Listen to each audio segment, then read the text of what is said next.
Comment pardonner? C'est le thème de la vidéo d'aujourd'hui, ce petit message que je veux te donner. J'aimerais repartir encore une fois de celle de François d'Assise, parce que c'était un gros machin pour lui. Lorsque, à un certain moment, son idéal de pauvreté, d'apostolat, de vérité, de coller à l'évangile ne marche plus, à cause du nombre de sa fraternité, de l'expansion que cela a pris, de la structure que cela a impliqué, et de la trahison, il faut l'appeler comme ça, pas de sa garde rapprochée des premiers compagnons, mais de ceux qui étaient en responsabilité, de ceux qui vont structurer l'ordre, qu'on appelle les provinciaux, les responsables des provinces. L'ordre franciscain va s'embourgeoiser, il va s'affadir, il va devenir plus structuré que spirituel. Et donc François va devoir assumer tout cela. Alors qu'est-ce qu'il va faire? Eh bien, il va assumer tout cela sans jamais accuser les autres. Donc déjà, tu vois, il va rentrer déjà dans cette dimension du pardon. Moi, je te demande à toi, encore une fois, quelle est cette situation qui n'a pas marché? Quel est l'idéal que tu voulais vivre avec d'autres et qui a échoué? Quel était le bon plan, un projet professionnel?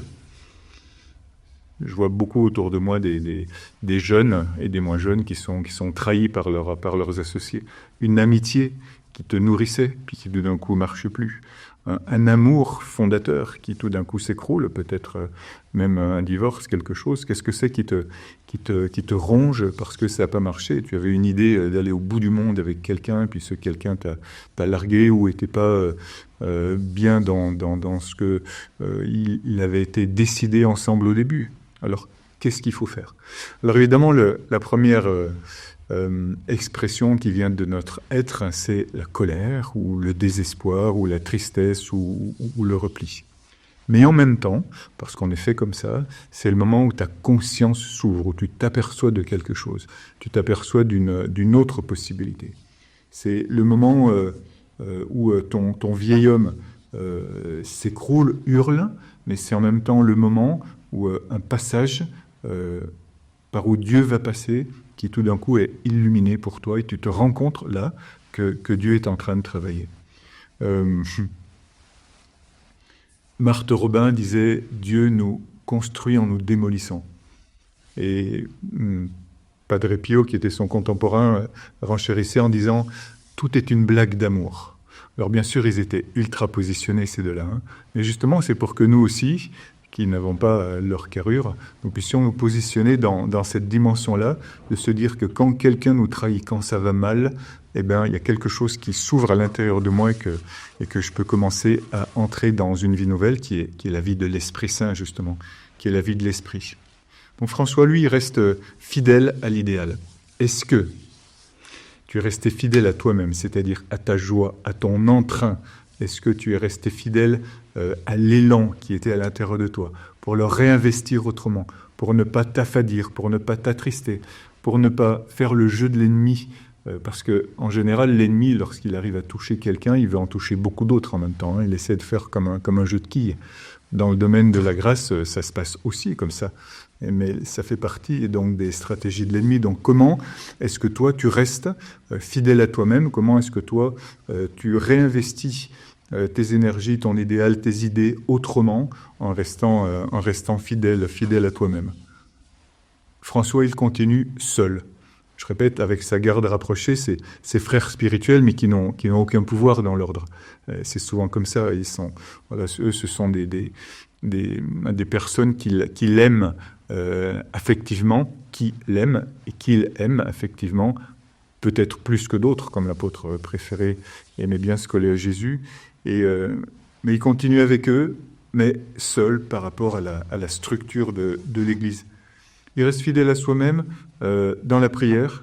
Il aime bien aller retourner se mûcher au creux des rochers, des ermitages, annoncer l'Évangile. Il repart annoncer l'Évangile, tout seul, par les villes et les villages, à Dodane, parce qu'il est très, très, très malade.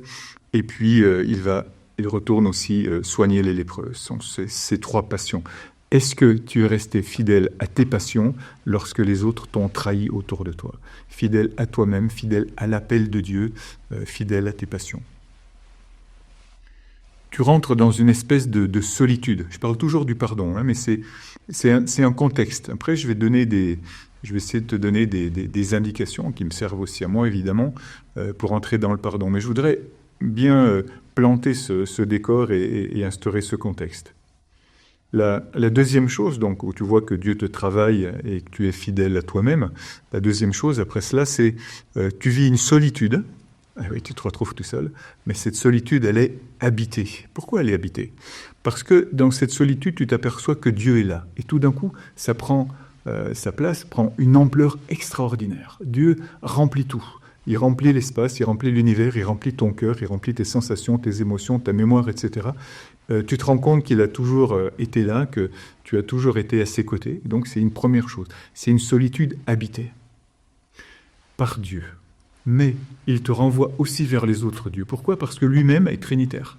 Dieu lui-même n'est jamais seul. Dieu est trinité. Dieu est un, il est unique. Il est vrai homme et vrai Dieu en tant que fils. Il est Père en tant que créateur. Il est Esprit en tant que sanctificateur. Il est trois en un. C'est un seul Dieu en trois personnes. Donc il est trinitaire. Il est relationnel. Et donc il te renvoie lui aussi à sa propre identité qui est d'être relationnel. Parce que toi aussi tu es un être relationnel. Ton identité, l'être toi-même, est relationnel. Tu es fait pour être en relation avec les autres. Alors déjà à l'intérieur de toi, tu as cette envie, cet élan de retourner vers les autres. Comment? Ça c'est toute une histoire. Mais l'élan, il est là. Il est vraiment présent à l'intérieur de toi dans ton identité profonde. À condition que tu évites les fuites. Alors les fuites... elles peuvent être des fuites banales, par exemple, comme la distraction, les distractions, ce que Pascal appelait la distraction, les distractions de toutes sortes, pas mauvaises en soi, mais ça peut être aussi le péché. Tu peux à ce moment-là vivre un tel repli sur toi-même, justement parce que tu refuses ou tu n'entends pas l'appel à être relationnel, que là tu peux rentrer dans les péchés, donc je te fais pas la liste, c'est pas la peine. Donc voilà, à ce moment-là, ta capacité de retourner vers les autres et de pardonner. La parole de Dieu dit en Matthieu 5, « Lorsque tu vas présenter ton offrande à l'autel, donc là, lorsque tu vas vers Dieu, si là tu te souviens que ton frère a quelque chose contre toi, laisse là ton offrande, là devant l'autel, va d'abord te réconcilier avec ton frère et ensuite viens présenter ton offrande. » Belle affaire, parce que humainement parlant, pardonner, c'est impossible. Humainement parlant, tu n'as pas la force, tu ne peux pas. Pourquoi est-ce qu'on n'a pas la force? Parce que notre humanité, notre affectivité, notre psychisme a été dévasté au paradis originel et que nous avons tout perdu. Au niveau de notre force, de notre puissance, sans Dieu, nous avons tout perdu. C'est pour ça que je dis que, humainement parlant, c'est impossible. Il y a des trucs qui sont impardonnables, qui sont absolument insurmontables. Et donc, il faut se positionner dans l'esprit, c'est-à-dire dans notre capacité d'être en Christ et de trouver en Christ, qui a pardonné sur la croix, de trouver en Christ cette force de l'esprit. Encore une fois, je redis, nous ne sommes plus seulement des êtres psychiques, c'est-à-dire qui sommes dans notre esprit humain. Nous sommes des êtres spirituels, nous avons l'esprit divin à l'intérieur de nous, c'est-à-dire cette capacité d'entrer en relation avec Dieu, qui va ensuite entraîner notre psychisme. Notre psychisme va être visité par le Saint-Esprit et élevé vers Dieu. Là, nous entrons dans la capacité de pardonner. Là, nous entrons dans la capacité de vivre d'une façon nouvelle, d'une façon qui nous libère, une façon qui nous fait entrer dans une autre lumière. Alors, j'aime encore citer cette parole de l'Écriture qui dit « À moi la vengeance ». Dieu dit « À moi la vengeance ». Et Dieu ajoute « Si ton ennemi est en difficulté, aide-le. Et ainsi tu vas amasser des charbons ardents au-dessus de sa tête. » Oh, c'est étonnant ça. C'est quoi ces charbons ardents? L'Ancien Testament, il s'éclaire à la lumière du Nouveau, et ces charbons ardents, c'est la miséricorde. Et lorsque tu amasses des charbons ardents de miséricorde au-dessus de la tête de ton ennemi, tu es sûr de vous faire entrer tous les deux dans la bénédiction, et toi d'en sortir vainqueur et de l'entraîner lui aussi dans cette victoire. Donc c'est Le pardon, pourquoi? Parce que, je répète encore une fois, ton esprit est plus puissant, parce qu'il est visité par l'Esprit de Dieu, que simplement tes forces humaines. Alors maintenant, ok, ce discours est intéressant, mais il y a des obstacles, et tu sens qu'il y a des obstacles, qui sont tous de faux obstacles devant la miséricorde de Dieu. Un des obstacles que, évidemment, tu peux me dire, et que je me dis à moi aussi, mais l'autre, il n'est pas prêt à recevoir mon pardon. C'est pas un problème. L'important, c'est que toi, tu pardonnes déjà dans ton cœur.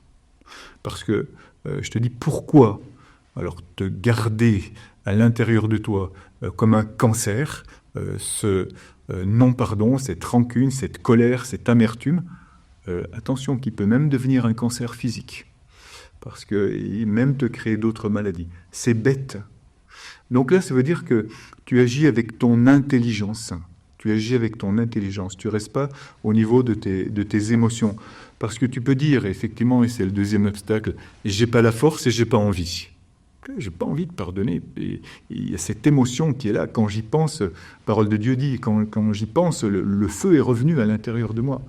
Mais c'est pas une question d'émotion et d'envie, c'est une question d'intelligence. Et je répète, pourquoi te garder ce cancer à l'intérieur?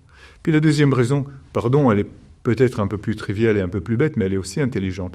Pourquoi garder de la rancœur et de la rancune alors que peut-être l'autre s'en fout complètement? Alors peut-être qu'il a oublié cette histoire, peut-être qu'il rigole de toi. Pourquoi être plus bête que lui? Ça, c'est au niveau d'une stratégie aussi de l'intelligence basique, mais si tu prends du recul, tu t'aperçois que l'ennemi peut aussi t'emberlificoter dans la bêtise, parce que là aussi, ça peut entrer dans ce domaine-là.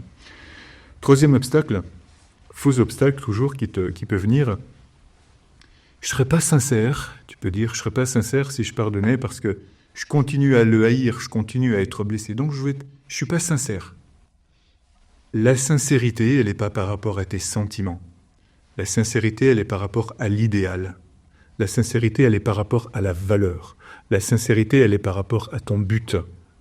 Quand tu te lèves le matin pour aller bosser, pour aller à l'école ou pour aller au boulot, tu te lèves parce que tu es cohérent avec ton idéal et donc tu es sincère. Tu n'écoutes pas ton émotivité. On vit dans un monde qui nous entraîne vers le gluant, vers le glauque, vers le facile. Et on est vraiment tiré vers le bas. C'est pour ça que, comme je disais au début, c'est important d'être fidèle à l'idéal et de garder cet idéal. C'est pour ça que j'ai commencé par cela.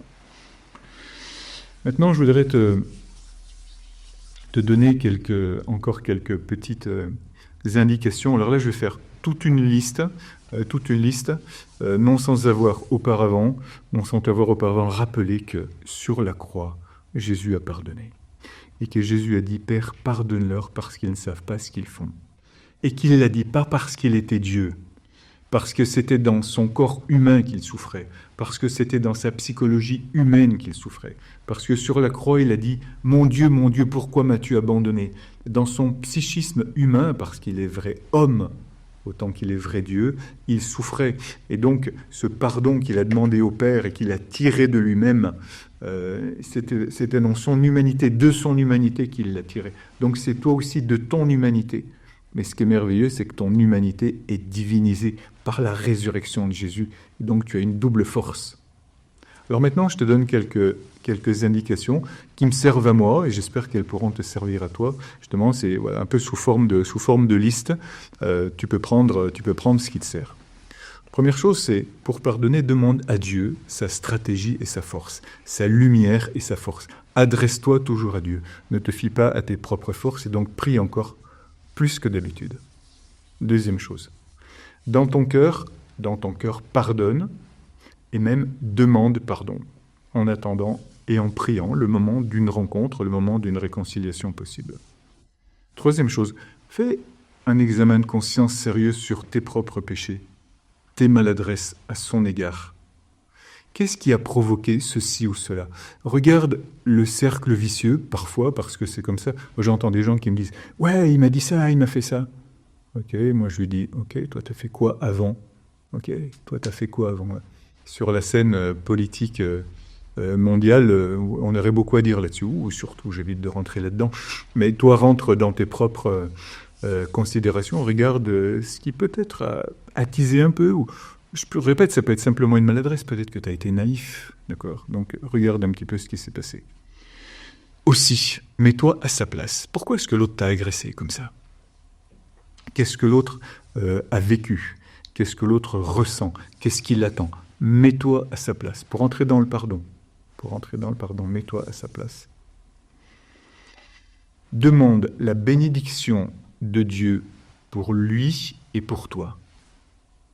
Seigneur, bénis-le et bénis-moi. Seigneur, convertis son cœur et convertis mon cœur. Tu sais quoi? Au paradis, tu rentreras main dans la main avec lui, sinon tu ne rentres pas. Donc c'est bien de commencer tout de suite. Sa conversion est la tienne. Écoute, moi je vais dire, il m'est arrivé un truc avec... parce que je fais ça tout le temps. J'ai beaucoup d'ennemis. J'y peux rien, c'est comme ça. Bon, il y a un tas de raisons pour lesquelles j'ai beaucoup d'ennemis, c'est pas le moment de raconter tout ça, parce que ça t'intéresserait peut-être même pas trop. Mais si tu brûles de curiosité de savoir, sache simplement que j'ai beaucoup d'ennemis, et c'est tout. Peut-être comme toi, j'en sais rien. Je prie toujours de cette façon-là. Seigneur, bénis-le et bénis-moi. Convertis son cœur et convertis le mien. Parce que j'ai beaucoup de choses à convertir. Et je pense que lui aussi. En tout cas, on a besoin tous les deux d'une conversion pour se remettre ensemble. Mais il m'est arrivé un truc. C'est que, à force de prier comme ça, aujourd'hui, j'aime mes ennemis. J'aime mes ennemis. Ça, c'est un cadeau que Dieu m'a fait. Et je crois que c'est le pas suivant que Dieu nous permet, parce que c'est un don, hein. C'est le pas suivant dans lequel il nous permet d'arriver. J'aime mes ennemis. Et quand j'y pense, j'aime mes ennemis. Certains jours, moins, c'est vrai. Alors, les jours où c'est moins, Seigneur, convertis son cœur et convertis le mien. Mais j'entre dans cette transformation, comme je te le disais tout à l'heure, de mon psychisme et de mes capacités affectives. Et vraiment, ça me fait du bien. Je me rends compte que, comme je disais tout au début, dans cette épreuve, Dieu nous travaille. Tout est une blague d'amour. Dieu nous construit en nous démolissant. Point suivant. Petite aide suivante. Ne pense pas à changer l'autre. Alors, je pense ça beaucoup dans les relations de couple. Hein. Il faut qu'il devienne ceci ou cela. Ou il faut que mon fils devienne ceci ou cela. Non, non. Change-toi toi-même. Tu n'as pas de pouvoir de changer l'autre. Même tu n'as pas le droit de changer l'autre. Dieu ne nous demande pas ça. Mais change-toi toi-même. Là, tu as du pouvoir et tu as de l'intensité, tu as de la capacité, tu as de l'intelligence. Et si tu te changes toi-même, en abaissant tes défenses, en arrêtant d'accuser, l'autre va aussi abaisser ses défenses, et l'autre va aussi pouvoir entrer dans un chemin plein de réconciliation. Point suivant, dis-toi que tu n'as pas toutes les cartes en main pour comprendre, pour agir. Tu sais pas tout, tu comprends pas tout. Laisse à Dieu le soin de faire les choses, et en dernier recours, quand tu n'y arrives plus, cite-toi ces paroles qui m'aident beaucoup en ce moment. Il est bon d'attendre en silence le salut de Dieu. Tu te poses. Tu attends que Dieu agisse pour cette réconciliation, pour cette paix de ton cœur et cette paix de l'autre. Il est bon d'attendre en silence le salut de Dieu. Et il me revient à l'esprit en ce moment cette parole lorsque Dieu envoie ses missionnaires, parce qu'on est missionnaire dans ces cas-là, tu sais.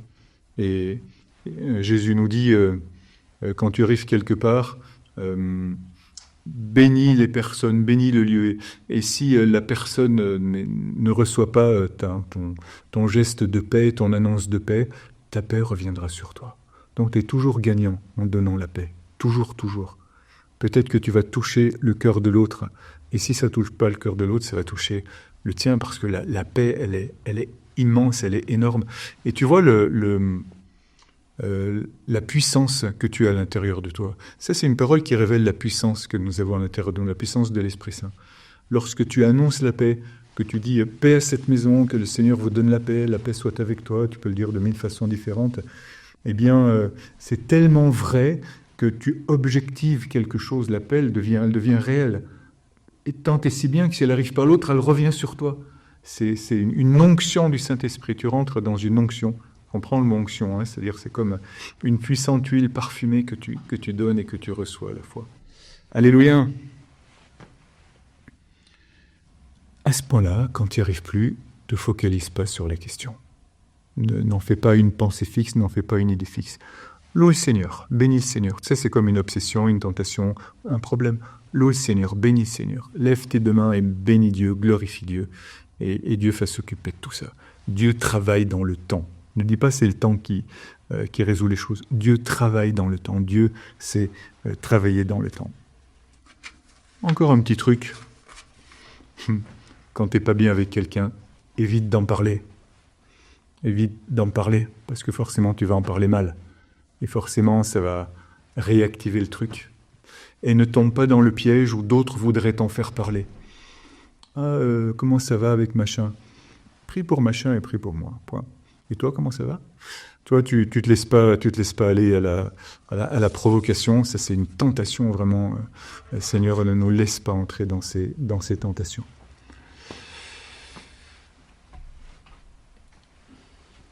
Peut-être, voilà, la dernière chose que j'ai notée, mais tu vois qu'il y en aurait encore beaucoup plus. Remercie Dieu pour tes ennemis. Remercie Dieu pour tes ennemis. François d'Assise nous rappelle sans cesse que nos ennemis sont nos meilleurs ennemis, sont nos meilleurs amis. Parce que ce sont eux qui nous font progresser. Ce sont eux qui nous aident à nous remettre en question. Ça sert à rien, les gens qui te disent toujours c'est bien, c'est beau, etc. Un vrai ami, en fait, c'est aussi quelqu'un qui te porte la contradiction. Quelqu'un qui dit non, là ça va pas, là t'as foiré ton truc, là je suis pas d'accord avec toi, et je reste ami avec toi. D'ailleurs, tu sais ce que c'est qu'un ami, je te le rappelle, pardon, un ami, c'est quelqu'un qui te connaît très bien et qui t'aime quand même. Fermez la parenthèse. Mais un ennemi, c'est pareil, c'est quelqu'un qui t'aide à avancer. C'est quelqu'un qui t'aide à réfléchir, c'est quelqu'un qui t'aide à te remettre en question. C'est quelqu'un qui t'aide à ne pas tomber dans le piège du seul ennemi que nous avons et qui est le diable, et qui agit avec l'exagération, qui veut te pousser dans tes qualités, qui veut te pousser dans tes talents, dans tes élans, jusqu'à ce que tu fasses le faux pas. Ton ennemi t'aide à la prudence, ton ennemi t'aide à l'humilité. Aime ton ennemi aussi à cause de ça, bénis-le et bénis-le. Et la parole de Dieu dit, c'est en Romains 19, 19, hein, bien-aimés, ne vous faites pas justice vous-même. C'est à moi de faire justice, c'est moi qui rendrai à chacun ce qui lui revient, dit le Seigneur. Dernière petite chose peut-être, mais je voudrais ne pas oublier de te dire aussi que même dans les cas très graves, où il faut quand même pardonner, bon, je pense aux cas très graves d'abus ou de choses comme ça, de violence, il faut pardonner, mais il faut quand même laisser agir la justice des hommes, d'accord ? Même si ton abuseur ou même si voilà, celui qui t'a fait vraiment beaucoup de mal mérite la justice des hommes, il faut laisser faire la justice des hommes. Mais en même temps, par-dessus tout, la justice de Dieu, qui est le pardon, donc ton pardon à cette personne. Combien de fois, pense à Jean-Paul II qui est allé voir Ali Akça en prison, par exemple. On a plein d'exemples par rapport à ça. Et ça fait du bien à tout le monde.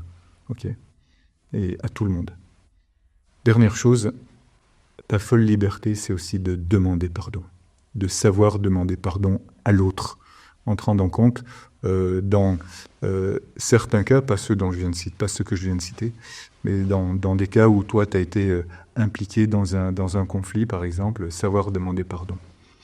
Mais attention, parce que souvent, on fait mal cela. Parce que parfois, lorsqu'on va demander pardon, on a derrière la tête de pouvoir se justifier, parce que notre ego, il est comme ça. Parce qu'on est, je répète, dans notre ego, on est mal fichu, on a été abîmé par Satan, donc c'est toujours dans l'Esprit Saint. Et faisons gaffe aux mails maladroits, aux lettres piégées, aux messages tronqués, voilà, qui expriment mal. Mais qui expriment mal, pourquoi ? Parce que peut-être on n'a pas assez justement dans le cœur cette vraie repentance. Et tu vois, en demandant pardon, tu vas aussi retrouver la paix, tu vas retrouver le sourire, t'as rien à perdre. Lance ta balle de demande de pardon. Si l'autre te la relance, c'est très très bien. Sinon, la balle est dans son camp. C'est quand il voudra, c'est quand il pourra. Alors il y a des moments pour faire ça. Il y a la façon de faire ça et tout ça s'apprend petit à petit. Voilà. Je te propose pour terminer de faire revivre cette prière que tout le monde connaît, qui est attribuée à saint François d'Assise, qui n'est pas de lui, mais qui est attribuée à François parce que justement elle fait partie de son aura spirituelle, de ce que lui il vivait intérieurement. Seigneur, fais de moi un instrument de ta paix. Là où est la haine, que je mette l'amour. Là où est l'offense, que je mette le pardon. Là où est la discorde, que je mette l'union. Ô Seigneur, fais que je ne cherche pas tant à être consolé qu'à consoler, à être compris qu'à comprendre, à être aimé qu'à aimer. Et avec cette capacité de pardonner qui est uniquement le don du Saint-Esprit, et ton oui intelligent et amoureux, vraiment je te bénis dans l'Esprit Saint, que tu puisses vivre dans une profonde paix, que tu puisses accueillir et donner le pardon et le propager vraiment comme une culture d'amour aujourd'hui à faire connaître à tous, parce que c'est le pardon de Dieu, c'est le pardon que Jésus-Christ nous a gagné sur la croix. Reçois-le, vis-le, au nom de Jésus. Amen, amen.